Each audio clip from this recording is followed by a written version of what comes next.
العزيز العظيم. أعوذ بالله من الشيطان اللعين الرجيم. بسم الله الرحمن الرحيم. الحمد لله الذي لا يبلغ مدحته القائلون ولا يحصي نعماءه العادون ولا يؤدي حقه المجتهدون. الذي نشر الرياح برحمته وابتدى بالصخور ميدان أرضه. ثم الصلاة والسلام والتحية والإكرام على النبي المكي المدني القرشي الهاشمي المطلبي الرسول المسدد والمصطفى الأمجد. اسمه في السماء أحمد وفي الأرض أبي القاسم محمد.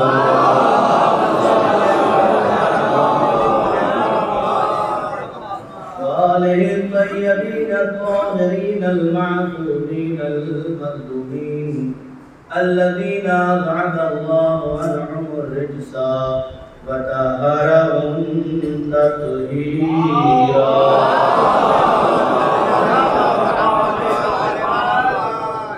أما بعد فقد قال الله تبارك وتعالى في القرآن المجيد والفرقان الحميد وقوله الحق. بسم الله الرحمن الرحيم. هل يستوي الذين يعلمون والذين لا يعلمون؟ صلوات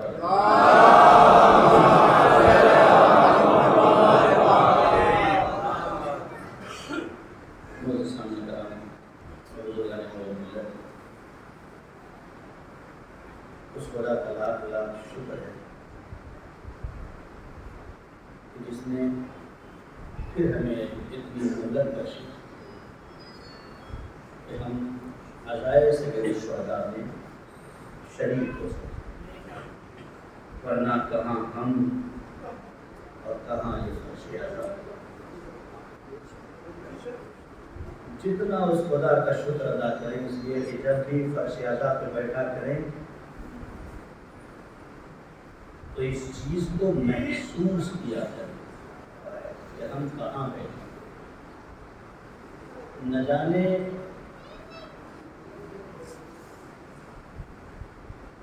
کس طرح سے آپ کو پروان چڑھایا گیا ہے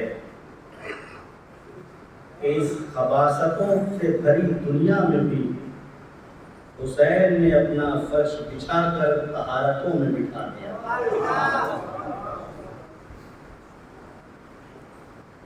نہ بات شاید صحیح سے پہنچ نہیں سکی، ہم اس لائق نہیں تھے کہ ہم معصوم ہستیوں کے پہلو میں بیٹھ سکیں، اس لیے کہ نہ آپ جانتے ہیں کہ مولانا عمار کیا ہیں، یا نہ مولانا عمار جانتے ہیں کہ آپ کیا ہیں، لیکن میں خوب جانتا ہوں کہ میں کیا ہوں اور آپ خوب جانتے ہیں کہ آپ کیا ہیں. لیکن اس کے باوجود بھی اس کریم ابن کریم حسین کا نہ جانے کیسا کرم ہے کہ ہمیں اس مقام پہ بٹھا دیا جہاں رسول بیٹھتے ہیں، جہاں امام بیٹھتے ہیں، جہاں جنت چھوڑ کے شہزادی بیٹھتے ہیں. ایک صلوات پڑھ دیں.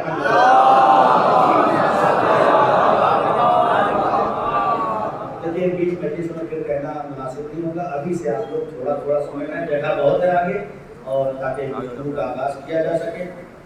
اللہم صلی علی محمد. جب تک آپ اللہ سے اعلان سماعت فرما لیں کہ انشاءاللہ امام بارگاہ اشتیاق حسین مرحوم صاحب، ابا اشتیاق حسین مرحوم صاحب نے اماں مشہدی کے یہاں 8 بجے شب مجلس مرحوم مجلس شروع ہوگی انشاءاللہ 8 بجے شب میں امام شریف ادا خانے میں مجلس شروع ہوگی. اس کو خطاب فرمائیں گے آداب میں انشاءاللہ شرکت کریں.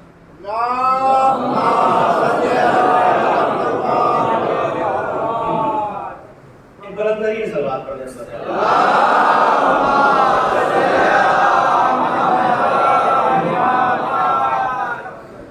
رکوع کا آغاز کچھ اس طرح سے ہوا ہے کہ ہم اس لائق نہیں تھے کہ ہم یہاں بیٹھ سکیں، لیکن یہ ہمارے پاک کے خون کی طہارت اور ماں کے دودھ کی تاثیر ہے کہ جس نے ہمیں اس مقام پہ لا کے بٹھا دیا. ورنہ یہ عزاخانوں کے دروازے نہیں کھلے ہوتے ہیں بلکہ حسین کے کرم کا دروازہ کھلا. آؤ چلے آؤ، اس لیے کہ صرف کل ایک اور نہیں بنا تھا. اپنے گھر سے چلو تو چاہے جیسے چلے ہو، جس مزاج میں رہے ہو، جس انداز میں رہے ہو، اپنے نفس کو جس طرح سے بھی سال بھر بنا رکھا ہو، لیکن جب ادا خانے میں آؤ اور واپس جاؤ تو حر بن کے جاؤ. یہ کیفیت اپنے اندر ہے. پہلا مرحلہ یہ ہے. دیکھیے پہلی مجلس بنیاد رکھنے کی ہوتی ہے. ہر سال تقریباً بنیاد رکھی جاتی ہے اور اس سال کے اشرے کا عنوان انشاءاللہ رہبری اور علم. چونکہ جو حالات اور جو اس وقت کے مشکلات ہمارے سماج اور معاشرے میں پیدا ہو رہے ہیں، اس کا صرف ایک راستہ ہے. اس لیے کہ جہالت ذلت و گہرائی تک لے کے جاتی ہے، علم سعادت اور کمال پیدا وہ قومیں کبھی قعر ذلت سے نکل ہی نہیں سکتی ہیں کہ جن کے وجود میں زیور علم سے آراستگی نہ پائی جائے. انشاءاللہ اسی عنوان سے گفتگو ہوگی. الگ الگ انداز سے کبھی ان لوگوں کا تذکرہ ہوگا کہ جنہوں نے علم حاصل کیا اور سماج کو کیا دیا. کبھی گفتگو ہوگی کیفیت علم کیا ہے. کبھی گفتگو ہوگی کہ کیا لباس علم کا نام ہے، یعنی علم کوئی الگ شے کا نام ہے. کبھی گفتگو ہوگی تو ہمارے ذہنوں میں بیٹھا ہوتا ہے کہ یہ مولانا علم دین حاصل کر کے آئے ہیں اور یہ جو بچہ ڈاکٹر بن رہا ہے یہ علم دنیا حاصل کر رہا ہے. یہ ہمارے ذہنوں میں سوالات ہوتے ہیں. لہٰذا ان سارے سوالات کے جوابات آپ کی خدمت میں عرض کیے جائیں گے اور وہ راہ حل پیش کیے جائیں گے کہ آج کا یہ نوجوان جو چاہتا ہے کہ میں کسی منزل تک پہنچ جاؤں، ان کے لیے ہم بزرگوں کی ذمہ داریاں کیا ہیں. کمال صرف یہ نہیں ہے کہ قوم میں ایک ڈاکٹر بن جائے. کمال یہ ہے کہ جو ڈاکٹر بن گیا ہے اس کی ذمہ داری کتنی بن جاتی ہے کہ وہ اپنے بعد والوں کو اس لائن میں کیسے لگاتا ہے. کیوں یہ ساری گفتگو ہوگی علم کی؟ اس لیے کہ خود معصوم کی حدیث ہے کہ اگر قوم اور سماج میں جاہل خاموش ہو جائے تو فساد ختم ہو جائے. اگر جاہل خاموش ہو جائے تو فساد ختم ہو جائے گا. تو میں کہتا ہوں جاہل خاموش کیوں رہ جائے اور اسے خاموش کیوں کیا جائے؟ ایسا کیوں نہ کر دیا جائے کہ جاہل عالم بن جائے. صلوات پڑھ دے محمد.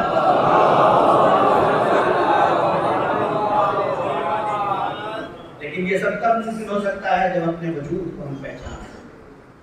اس لیے کہ جب تک ہم اپنے وجود کو نہیں پہچانیں گے ہمارے وسعت قلبی میں اضافہ نہیں ہو سکتا. وسعت قلبی میں اضافہ نہیں ہو سکتا. ہماری مشکل یہ ہے، ہماری کیا یہ میں تھوڑی کہہ رہا ہوں، دوسری قومیں بھی یہ کہہ دیتی ہیں کہ تمہارے یہاں تو مرحلہ جب ہے تم ترقی کر ہی نہیں سکتے. کیوں نہیں کر سکتے؟ تم اگر آگے بڑھے تو پیچھے والا کھینچنے کو تیار ہے. تمہاری ترقی کسی کو دیکھنے کو اور کسی کی آنکھوں سے برداشت نہیں ہوتی ہے. یہ سچ درصد ہے. یہ ہماری قوم کی بڑی مشکل ہے. اس ذہنیت کو ہمیں تبدیل کرنا پڑے گا۔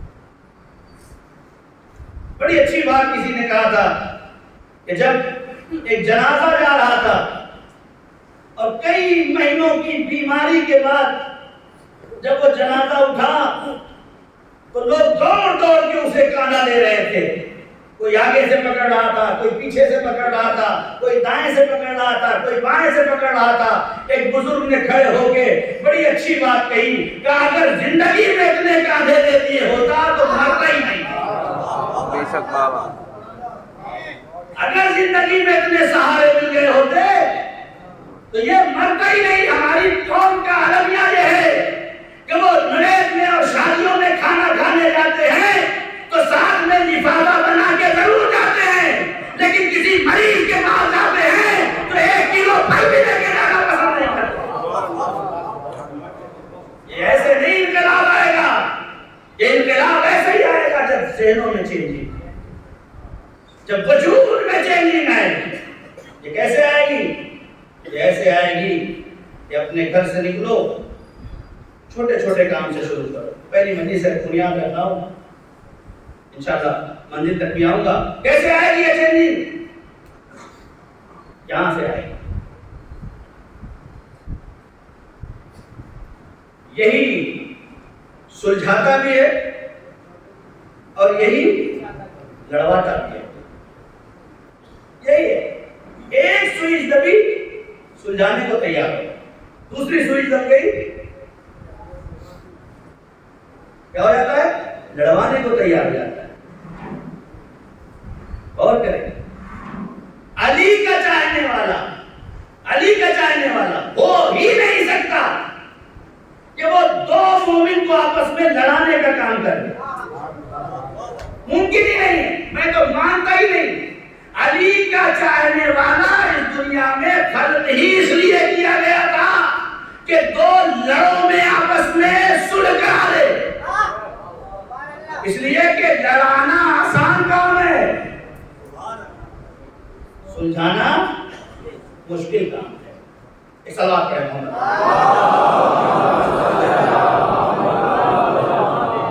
ان نوجوانوں کے لیے 2-4 کیسے دے کے اس کے بعد گفتگو کا آغاز کرتا ہوں۔ کیسے یہ سسٹم کیسے چینج ہوگا، کس طرح سے ہمارے وجود میں چینجنگ آئے گی۔ گھر سے نکلو، کہاں جا رہے ہیں؟ کہاں جا رہے ہیں؟ مجلس میں۔ کچھ آداب عزاداری ہے یا نہیں؟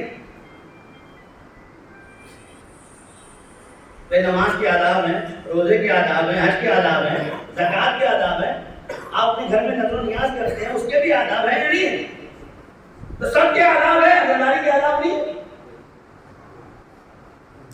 یا نہیں ہے؟ عزاداری کے آداب کیا ہیں وہ آپ کو میں اس سے پہلے بھی بتا چکا ہوں، پھر بتا رہا ہوں، بار بار دوہرا رہا ہوں تاکہ نوجوان جب اپنے گھر سے نکلے تو یہ احساس کرے کہ میں کہاں جا رہا ہوں۔ آیت اللہ بہجت عارف دین، جب ان سے پوچھا گیا، کسی نوجوان سے پوچھا انہوں نے کہاں جا رہے ہو تو اس نے کہا مجلس میں جا رہا ہوں۔ انہوں نے روکا، کہا یہ مت کہو کہ مجلس جا رہا ہوں، بلکہ یہ کہو کہ کربلا جا رہا ہوں، کربلا جا رہا ہوں۔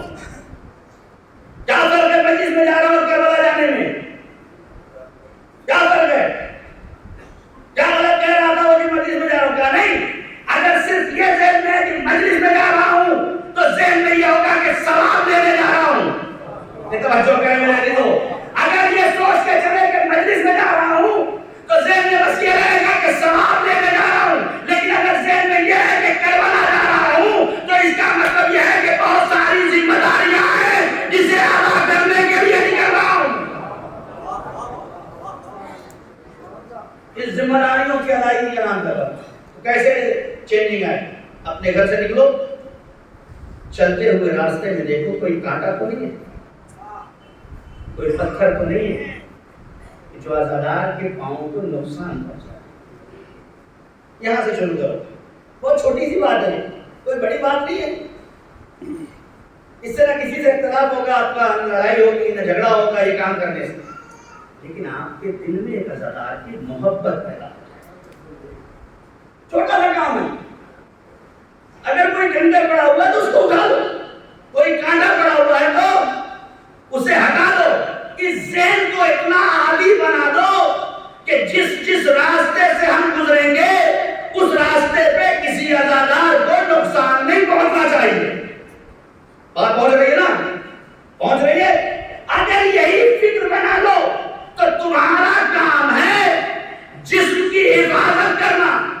اور توجہ، تمہارا کام ہے راستے کی صفائی کرنا، تمہارا کام ہے راستے کے کانٹے، اللہ نے تمہیں بنائی اس لیے تھا کہ اداکار کے راستے سے کانٹا ہٹانے والا بننا، کانٹا بچھانے والا نہ بننا، اس لیے کہ کانٹا بچھانے والے اور ہیں، کانٹا ہٹانے والے اور۔ یہ فرق کیا کرے گا؟ یہ آپ کے دل میں محبت پیدا کرے، اور بڑا خوش نصیب ہے وہ انسان جس کے دل میں حسین کے عزادار کی محبت ہے، اور خوش نصیب ہے۔ ہم آپ بڑی آسانی سے ہمیں مل گیا، ہمیں بڑی آسانی سے حسین مل گئے ہیں، ہمیں بڑی آسانی سے سید الشہداء مل گئے ہیں، ہمیں بڑی آسانی سے کربلا مل گئی ہے۔ ہم نہیں سمجھ سکتے ہیں کہ کربلا ہم سے کیا چاہتی ہے، کربلا کے کچھ تقاضے ہیں، کربلا ایسے نہیں ہے۔ انسان اپنے وجود میں ایک انقلاب لائے، اس سے پہلے بہت مرتبہ یہ بات پڑھ چکا ہوں اور پھر پڑھ رہا ہوں نوجوانوں کے لیے کہ ان مجلسوں کے میں آنے کا مطلب یہ نہیں ہے کہ صرف آئے اور چلے گئے۔ آپ اپنے گھر سے نکل کر مجلس میں آئے، ثواب مل گیا آپ کو، آنے کا ثواب، بیٹھنے کا ثواب، سننے کا ثواب، تبرک لینے کا ثواب، واپس اپنے گھر جانے کا ثواب۔ ثواب میں حسین کبھی نہیں کرتے، اس لیے کہ ان کے کرم کا دروازہ اتنا کھلا ہوا ہے کہ اگر ہر کا لشکر بھی پیاسا ہوتا ہے تو پانی دے دیتے ہیں۔ تو ان کے یہاں ثواب دینے میں کوئی کمی نہیں ہے، لیکن یہ عزاخانے، یہ مجلسیں ثواب دینے کے لیے نہیں تھی۔ بہت توجہ، یہ عزاداری ثواب دینے کے لیے نہیں آئی تھی۔ اصل مسئلہ یہ تھا کہ گھر سے نکل کر مجلس تک پہنچ کر تمہارے لیے ضروری ہے کہ حسین تک پہنچ جاؤ، ضروری ہے کہ حسین تک پہنچ جاؤ۔ لیکن مسئلہ کیا ہے؟ ضروری نہیں ہے کہ ہر مجلس میں آنے والا حسین تک پہنچ جائے، بالکل ویسے ہی جیسے ہر مسلح تک پہنچنے والا ضروری نہیں ہے کہ خدا تک پہنچ جائے۔ تو اس کے لیے کیا کرنا پڑے گا کہ ہم حسین تک پہنچ جائے۔ آواز دی اپنے اندر، جب بھی اپنے گھر سے نکلو عزاخانے کے دروازے پہ آؤ تو کچھ مت کرو، بس ایک کام کر لو، اپنے غرور کی چادر اتار دو، اپنے تکبر کی چادر اتار دو، اپنی مالداری کی چادر اتار دو۔ جہاں ذہن عزادار بن کے آئے گا اور پاک و پاکیزہ ہوگا، حسین کی ماں آواز دے گی، یہ میرا عزادار ہے۔ صلوات پڑھ دے محمد۔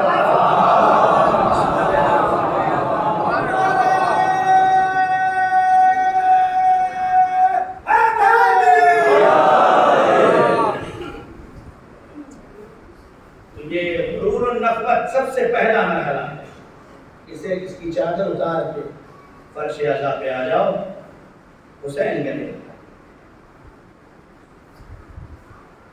ایک بہت بڑا عالم جس کی آج بھی علم نہ ہو، جس کے ذریعے سے عربی سیکھی جاتی ہے اور تمام سسٹم وجود میں آیا ہے، اس کا نام ہے سکاکی۔ نوجوانوں کے لیے کہ ہائی اسکول میں فیل ہو گئے، بھاگنے لگتے ہیں، انٹر میں فیل ہو گئے، اب میں کوئی کاروبار کروں گا، میرا حوصلہ پست ہو گیا، 2 بار فیل ہو گئے، یا مارکس اچھے نہیں آئے، کیا کریں؟ بہت بڑا عالم، یعنی علماء نحو میں سب سے بڑا درجہ جس کا ہے اس کو کہتے ہیں سکاکی۔ کون کرے؟ ایک صندوق بنانے والا انسان، باکس بناتا، جہاں زندگی گزارتا تھا وہاں ایک بادشاہ تھا۔ تو اس نے سوچا کہ میں، اللہ نے مجھے یہ ہنر دیا ہے تو میں ایک خوبصورت باکس بناؤں اور اپنے بادشاہ کی خدمت میں پیش کروں۔ واقعے میں لکھا ہوا ہے کہ تقریباً 3 سال اس نے اس باکس کو بنانے، سجانے، رنگ و روغن کرنے اور بادشاہ کی خدمت میں پیش کرنے کے لائق بنا۔ 3 سال کی مدت تک اور وہ بنا رہا۔ جب بن کے تیار ہو گیا تو پھر اس کی بارگاہ میں پہنچا اور وہاں جا کے ٹائم لیا کہ مجھے آپ سے ملاقات کرنی ہے. بادشاہ نے جب سنا کہ سکاٹی جو اس وقت کا سب سے اچھا صندوق بنانے والا وہ تحفہ اپنا پیش کرنا چاہتا ہے تو کچھ ہدیہ ہوگا اس کا اچھا. وقت دے دیا گیا. نتیجہ یہ ہوا کہ وقت پر آ گئے سکاٹی. دربار لگا ہوا ہے, بادشاہ اپنی مسند پہ بیٹھا ہوا ہے اور سکاٹی اپنا صندوق لے کے بادشاہ کی خدمت میں پہنچا. بادشاہ نے اسے اپنے ہاتھوں میں لیا اور اس صندوق کی تعریف ہی کر رہا تھا کہ اتنے میں وزیر نے آ کے کہا کہ کوئی آ گیا. نام لیا, کوئی آ گیا ہے. بادشاہ نے صندوق کو کنارے رکھا اور کہا اسے آنے دو. اب جیسے ہی دروازے سے وہ آتا ہوا نظر آیا, بادشاہ اپنی جگہ سے کھڑا ہو گیا. سکاٹی کو بڑا غصہ آیا کہ میں نے 3.5 سال اس میں صرف کیے اور بادشاہ کو تحفہ دینے کے لیے یہ کون آ گیا کہ جس کی وجہ سے بادشاہ نے میرے 3 سال کی محنت کو کنارے کر دیا اور میرے استقبال میں کھڑا بھی نہیں ہوا. اور یہ کون آ گیا کہ جس کے استقبال میں اپنی مسند چھوڑ کے کھڑا ہو گیا. وہاں درباریوں سے پوچھا, درباریوں نے بس ایک جملہ کہا, ھذا عالم. یہ بات نہیں پوچھی, یہ عالم ہے. سکاٹی نے اپنا صندوق وہیں پھینکا اور آواز دی, اب مجھے یہ ہنر والا عالم نہیں بننا, اب مجھے وہ عالم بننا ہے جو ہزاروں ہنر کو ہٹا کے بادشاہ کو کھڑا ہونے پر مجبور کر دے. اللہ اکبر. بادشاہ کو کھڑا ہونے پر مجبور کر دے. چلا, کہاں چلا؟ آبشار کے نیچے پہنچا. سوچتا رہا کیا کروں. استاد کے پاس پہنچا, مجھے پڑھنا ہے, وہی پڑھنا ہے. سوال ہو گیا اس کے دماغ میں, کیا مجھے وہی والا علم چاہیے کہ جس کو حاصل کرنے پہ بادشاہ بھی اپنی جگہ بیٹھ؟ نہیں میرے عزیزو, شاید یہ بات دھیرے دھیرے آہستہ آہستہ جوانوں کے ذہنوں تک پہنچ جائے کہ مجھے وہی عالم علم چاہیے کہ جس سے بادشاہ بھی اپنی جگہ بیٹھ نہ سکے. کتنے سال کی عمر تھی؟ 60 سال. کتنے سال کی عمر تھی؟ 60 سال کی. ہمارے یہاں کہتے ہیں جناب اب تو کچھ ہو ہی نہیں سکتا. کہتے نہیں کہتے, لیکن جب جنون علم سوار ہو جاتا ہے تو پھر ہوتا کیا ہے؟ ہوتا یہ ہے کہ بادشاہ کو چھوڑ کے استاد کے پاس آیا اور استاد نے پڑھانا شروع کیا. استاد نے پڑھانا شروع کیا. پہلے تو پڑھائی نہیں لیتے استاد, کہہ رہے تمہارے بس کی بات نہیں ہے, جیسے ہم لوگ کہتے ہیں. لیکن علم انسان کا دیا ہوا نہیں ہوتا ہے. العلم نور یقذفہ اللہ فی قلبہ.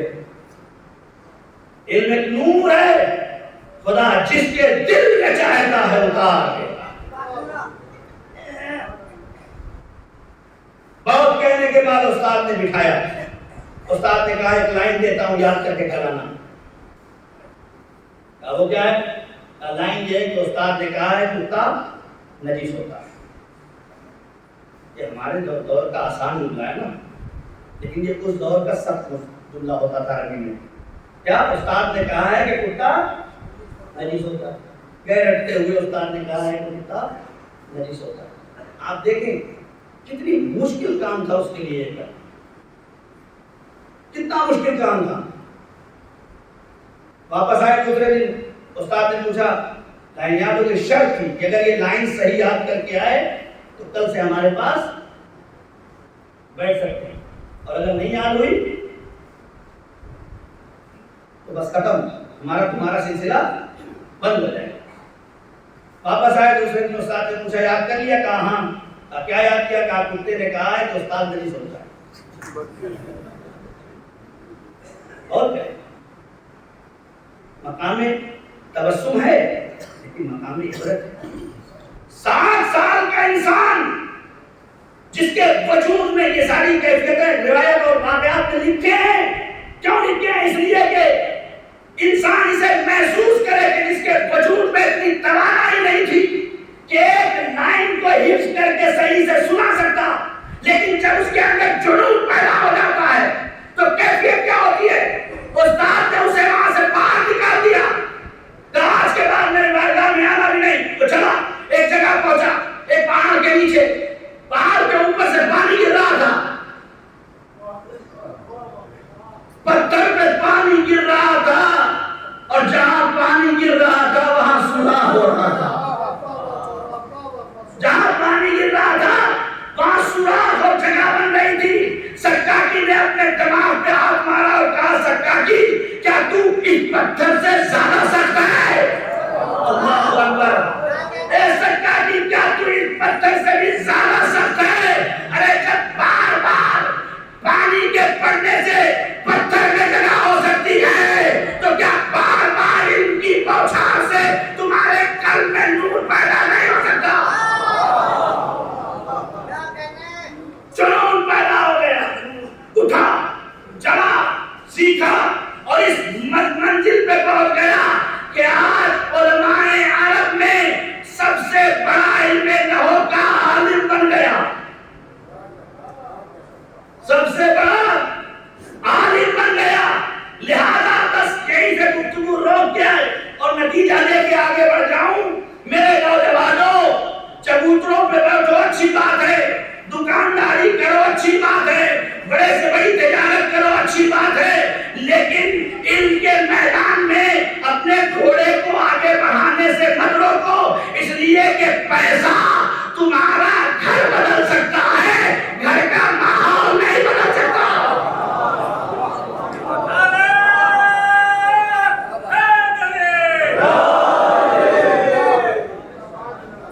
دولت اور مال گھر کا ماحول بدل سکتا ہے، گھر کا سسٹم بدل سکتا ہے، لیکن فکروں میں تبدیلی نہیں لا سکتا۔ ممکن ہے کل چارپائی پہ سوتے تھے، آج بیڈ پہ سو گئے، ممکن ہے کل بائک سے چلتے تھے، آج کار سے چلنے لگے، کوئی فرق نہیں اللہ کی نگاہ میں کہ تم بائک سے چل رہے ہو یا کار سے چل رہے ہو، کوئی فرق نہیں ہے خدا اور رسول اور اہل بیت کی نگاہ میں کہ تم کمپنی کے مالک ہو یا ٹھیلا لگا کے اپنے بچوں کی پرورش کر رہے ہو، سبحان اللہ سبحان اللہ، کوئی فرق نہیں ہے۔ خدا کی قسم منبر حسین سے کہہ رہا ہوں کہ اللہ جتنا ثواب اے سی میں بیٹھنے والے کو دے رہا ہے، اس سے کہیں زیادہ ثواب اس ٹھیلے والے کو دے رہا ہے کہ جس کی پیشانی سے پسینے کے قطرات نمودار ہو رہے ہیں۔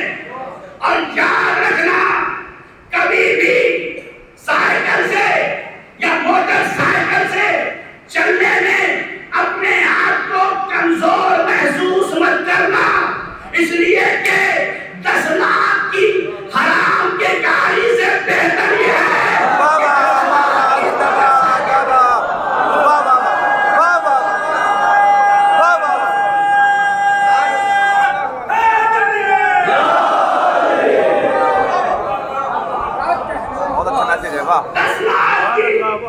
حرام کی گاڑی سے بہتر یہ ہے کہ 10,000 کی ٹوٹی ہوئی موٹر سائیکل پہ چلو اور سینہ چوڑا کر کے چلو، جھک کے مت چلو۔ کیوں؟ اس لیے کہ 10 لاکھ کی آنکھوں میں آنکھیں ڈال کے کہہ سکتے ہو علی میرے ساتھ ہے، میرے ساتھ ہے۔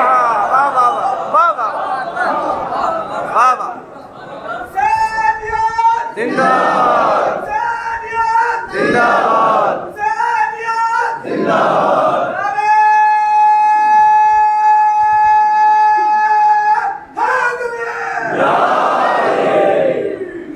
بس میرے عزیزو، گفتگو پہلے کمال تک پہنچ گئی ہے، لہذا کبھی افسوس مت کیا کرو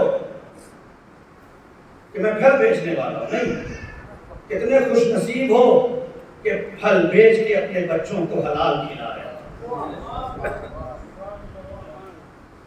خدا کی قسم، علی کو ضرورت نہیں تھی کہ کسی یہودی کے باغ میں جا کے علی مزدوری کرے، کوئی ضرورت نہیں تھی، جس کے بعد صرف جنگ خیبر کا مال اتنا آیا ہو کہ عبداللہ ابن عمر کہتے ہیں کہ خیبر کے پہلے کسی گھر میں 2 وقت کی آگ نہیں جلتی تھی، لیکن خیبر کے بعد مسلمانوں کے ہر گھر میں 2 وقت کا چولہا جلنے لگا۔ جس علی کی تلوار اور بہادری میں کمال یہ تھا کہ گھروں کے چولہوں میں اضافہ ہوتا۔ میں بات پہنچا پایا نہیں پہنچا پایا مجھے نہیں پتا۔ نوجوانوں، علی کی سیرت پہ چلنے والوں، صرف اپنی ایک چولہے کی طرف مت دیکھو۔ انشاءاللہ کل کی گفتگو میں اس سے آگے بات بڑھے گی۔ اپنے گھروں کے چولہے مت دیکھو کہ کل لکڑی سے چل رہے تھے، آج گیس ہو گئی، کل پائپ لائن بھی آ گئی، آگے بڑھتا جا رہا ہے۔ نہیں، ایسا نہ ہو کہ تمہارے چولہے بدلتے رہ جائیں اور پڑوسی بھوکا رہ جائے۔ علی کی سیرت نہیں ہے، علی کی سیرت نہیں ہے۔ نماز ہے کسی کام کی نہیں ہے جس میں پڑوسی گھر رہ جائے، تو روزے کسی کام کے نہیں ہیں جس میں پڑوسی کے نقصان پہنچایا۔ وہ حج چکر کہلائے گا، طواف نہیں، کہ جس میں کسی کا حق مار کے گیا، اس عبادت کے لیے جائے۔ نہیں، ممکن ہی نہیں ہے۔ یہ میں اپنی طرف سے نہیں، میں کہوں میری زبان کاٹ گیا۔ پیغمبر کی بارگاہ میں بات سے بات نکلتی جا رہی۔ پیغمبر کے بارگاہ میں ایک شخص آیا اور آنے کے بعد کہتا ہے کہ یا رسول اللہ، ایک بہت زیادہ عابدہ زاہدہ نماز شب پڑھنے والی ہے، کوئی عبادت ایسی نہیں ہے جس کو چھوڑ دے، جب دیکھو مصلی پہ بیٹھی رہتی ہے، جب دیکھو ہاتھوں میں تسبیح رہتی ہے۔ ہمارے والد صاحب کہتے ہیں بہت زیادہ تسبیح لینے والوں سے ڈرو۔ سبحان اللہ، سبحان اللہ۔ جب تجربے کار لوگ ہیں، میں تو ابھی تیسرے مکتب ہوں، انہیں سے سیکھ رہا ہوں۔ بہت زیادہ تسبیح لینے والوں سے ڈرو، اس لیے کہ سب سے زیادہ تسبیح کرنے والا شیطان تھا۔ سبحان اللہ، سبحان اللہ۔ واہ! عبادت دکھاوے کا نام نہیں ہے۔ عبادت دکھاوے کا نام نہیں ہے، عبادت عادت کا نام نہیں ہے کہ میں یہی پڑھتا تھا۔ یہ سب باتیں میں کہہ نہیں سکتا، میں جلدی اشاروں میں کہہ کے جا رہا ہوں۔ مولانا اگر آگے نہیں بیٹھتا تو میں جس کا مزہ ہی نہیں آتا، اور دھکے مار کے پہلی سب میں بیٹھوں گا عید کے دن، اس لیے کہ اگر پہلی سب میں نہیں بیٹھوں تو میری نماز نہیں ہے۔ اس کا مطلب یہ ہے کہ یہ عادت میں ملوث ہے، عبادت کا مزہ نہیں معلوم، ابھی اسے عبادت کا مزہ نہیں پتا، اس لیے کہ اگر عادت میں پھنسا رہے گا تو جگہ جگہ لڑے گا، جگہ جگہ لڑے گا، کندھے ٹکرائے گا۔ لیکن اگر عبادت میں ملوث ہے تو آگے بیٹھے یا پیچھے بیٹھے، اور اگر اسے بیٹھنا عبادت سمجھتا ہے تو اپنی جگہ سے بھی اٹھ کے کسی کو بٹھا دے گا، اپنی جگہ سے ہٹ کے بھی کسی کو بٹھا دے گا۔ کیوں؟ اس لیے کہ ذہن میں یہ ہے کہ یہاں عبادت ہو رہی ہے، اب جب بٹھائے گا تو ڈبل ثواب، خود بیٹھنے کا الگ ثواب، اداکار کو بٹھانے کا صلوات پڑھتے محمد۔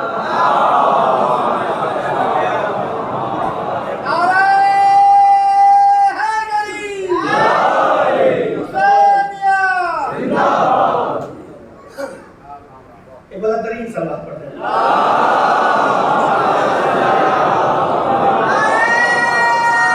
تھوڑا آگے آ جائیں تو ممکن ہو جگہ ہو تھوڑا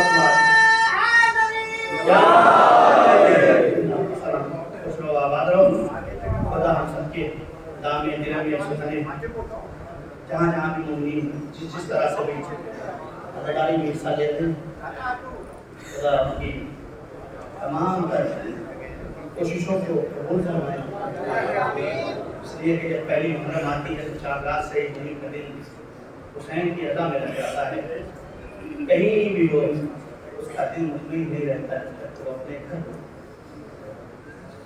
اور ابھی پرسوں کی بات ہے کہ میرا اپنا پورا گھر لکھنؤ سے وطن جا رہا تھا اور میں میرٹھ کے لیے آیا۔ کیفیت کو آپ محسوس نہیں کر سکتے، لیکن حسین کا چاہنے والا حسین کی ادا سجاتا ہے تو اندر سے کوئی چیز ہے جسے اسے پکار کے بلاتی ہے۔ جب چاند مدار ہو جاتا ہے تو اپنے اشکال کا نشہ پھیلاتا ہے۔ باتیں بہت ساری تھی لیکن انشاءاللہ کل اس سے آگے بھی مجلسوں میں آیا کرو، یہ سوچ کے آیا کرو کہ کربلا کا باوجود بہت فرق پڑتا ہے، بہت فرق پڑتا ہے۔ وضو کر کے مجلسوں میں آئیں، سال بھر اپنے اندر اس فرق کو محسوس کریں گے، چونکہ جب 72 کے 72 ایک جگہ ہوتے ہیں تو فرق محسوس نہیں ہوتا کہ حبیب کون ہے، صاحب قلبی کون ہے، سب 72 کے 72 ہو جاتے ہیں، لیکن جب حبیب کوفے میں ہوتے ہیں تو پتہ چلتا ہے کہ حبیب کون ہے۔ لہٰذا جب آپ اپنے اندر وضو کی کیفیت کر کے مجلسوں میں آئیں گے تو یہاں نہیں، اپنے جیسے جوان کے سامنے کھڑے ہو گئے تب تمہیں فرق پتہ چلے گا کہ میں کون ہوں اور یہ کون۔ آگے ماہ آزاد نکل گیا، مطلب چاند اجڑ گیا سیدہ۔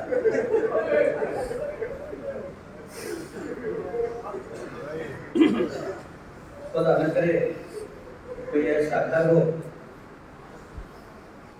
جہاں عباس جیسے بہادر، علی اکبر جیسا جوان اور قاسم جیسا چاند ہو، اور سب کے سب 72 جنازہ ایک دن آمادہ ہو جائیں، اس لیے کہ حسین کی ماں ہم سے فضائل سننے نہیں آتے۔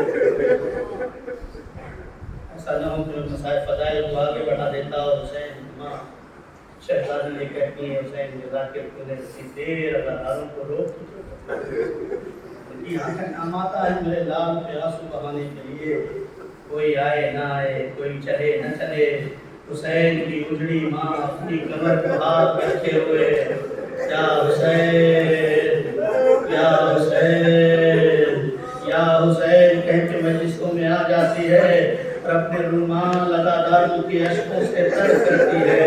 میں بڑے خلوص اور بڑے ہی ادب و احترام سے اپنی ماں اور بہنوں سے گزارش کروں گا، جب گھروں سے نکلا کرو تو اپنے وجود پہ نگاہ کر کے نکلا کرو، جب مجلسوں میں آیا کرو تو بڑے احترام سے بیٹھا کرو، اس لیے کہ پتہ نہیں کس بیوی کے پہلو میں زہرا بیٹھی ہو، کس بیوی کے پہلو میں زینب کبریٰ بیٹھی ہو، کس بیوی کے پہلو میں 4 برس کی سکینہ بیٹھی ہو۔ اللہ اکبر اللہ اکبر۔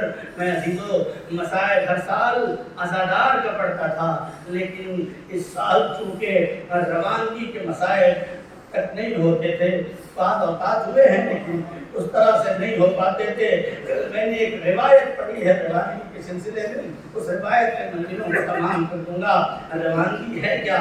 روانگی کربلا کی آمادگی کا نام ہے۔ جب مدینے میں روایت کہتی کہ ہر روز زینب سلام اللہ علیہ اپنے بھائی حسین سے ملنے آتی، ہر روز شہزادہ سے ملنے آتی ہے، اور جب زینب آئی ہیں جناب امام حسین علیہ السلام سے ملنے، اسی وقت کا یہ واقعہ ہے کہ دق الباب ہوا اور کسی نے کہا کہ حسین مہمان نے تمہیں بلایا۔ یہ جملہ زینب کے کانوں میں پہنچا، زینب دہل گئی، یہ میرے بھیا بھی کیا کہہ کے گیا ہے، دربار میں بلایا گیا ہے۔ آواز دی بھیا بڑے ہوشیار رہنا، میری بہن گھبراؤ نہیں، یہ آنا تو مدینہ ہے. جانتے ہیں کیا کہ جناب زینب نے آواز دی ہے این این اخی عباس، اے میرے بھیا کہاں ہو، ادھر آؤ. اے میرے علی اکبر ادھر آؤ. اے میرے قاسم ادھر آؤ. اے میرے لال اور محمد ادھر آؤ. روایت کہتی ہے کہ 14 قمر بانی ہاشم کو جمع کیا. آواز دی یاد رکھنا میرا بھائی دربار میں بلایا گیا ہے، ان کے ساتھ ساتھ جانا. حسین پہ کوئی ہاتھ نہ لے پائے. عباس نے شمشیر کے قبضے پہ ہاتھ رکھا. اے میری بہن زینب، ارے جب تک عباس کی جان میں جان ہے حسین پہ کوئی آج نہیں آ سکتی. حسین چلے دربار میں پہنچے. دربار میں پہنچ رہا تھا کہ ایک مرتبہ ظالم نے کہا کہ تخت خلافت پہ اس وقت یزید آ گیا ہے اور یزید یہ چاہتا ہے حسین آپ یزید کی بیعت کر لیں. امام حسین علیہ السلام کہتے ہیں ارے اے ملعون، یہ کیسے ممکن ہے؟ یہ بند دربار کے اندر ایسی باتیں نہیں ہوتی. اگر ایسے ہی بات کرنا ہے تو مسجد نبوی میں چلو، وہاں سب کے سامنے حسین بتائے گا کہ یزید جیسے فاسق کی بیعت نہیں ہو سکتی ہے. ارے اتنا کہنا تھا کہ ایک مرتبہ آواز آئی ارے موقع اچھا ہے حسین کا سر قلم کر لو. اتنا سننا تھا ارے سیدہ کا لال جلال میں آ گیا.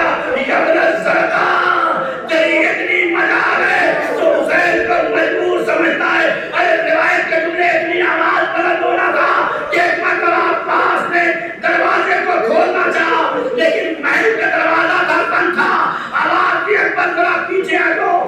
بازوؤں کے سہارے سے دروازے کو دھکا دیا، اندر پہنچے، قبضے سے شمشیر نکالا. آقا اجازت دے دو ان کی سروں سے ان کی گردنوں کو اتار دو. امام حسین نے جناب عباس کے شانے پہ ہاتھ رکھا.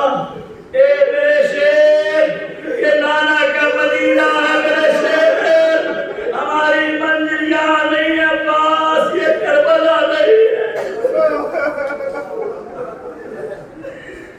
یہ کربلا نہیں ہے. 14 بنی ہاشم کا قافلہ گھر آیا. حسین مظلوم نے اعلان کیا اے میرے لشکر کے نمبردار، لشکر کی تیاری کرو، جانے والوں کی فہرست بناؤ. جناب عباس نے فہرست بنانا شروع کر دیا. ایک ایک کی فہرست بنتی چلی گئی. معلوم ہے چھوٹے بچوں کو کسی محاذ پہ لے جایا جاتا ہے تو انہیں بتایا نہیں جاتا. ہمارے گھروں میں بچے بیمار پڑتے ہیں، اگر انہیں انجیکشن بھی لگوانا ہوتا ہے تو انہیں بتایا نہیں جاتا ہے.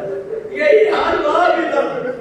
ایک ایک کا نام لیا جا رہا تھا لیکن 6 مہینے سے کم کے علی اصغر کا نام کوئی نہیں لے رہا تھا. لیکن یہ بچہ بھی عجیب تھا، 2 نام نہیں لیے جا رہے تھے. ایک کا نام تھا سہرا، ایک کا نام تھا علی اصغر. مجھے نہیں پتا یہ کون سی محبت تھی کہ اس بچے نے یہ محسوس کر لیا کہ میری بہن اکیلی رہ جائے گی. بہت مرتبہ اسی منبر سے میں نے جناب سہرا اور جناب علی اکبر کا مسائل پڑھا ہے. خدا کسی بہن کو وہ دن نہ دکھائے جس کا اکبر جیسا جوان ہو اور بھائی بہن سے رخصت ہو جائے. لیکن یہ محبت تو بہت مرتبہ دیکھی. اس محبت کا کوئی جواب نہیں ہے کہ جس کے پاس زبان بھی نہیں وہ محسوس کرتا ہے کہ یہ بہن جائے گی نہیں، آگو چھوڑ کے نہیں. ماں بلاتی ہے نہیں آتے، پھوپھی بلاتی ہے نہیں آتے، ایک ایک بیوی آگے بڑھتی ہے نہیں آتے. ارے حسین آگے بڑھے، بچے کے کان میں کچھ کہا.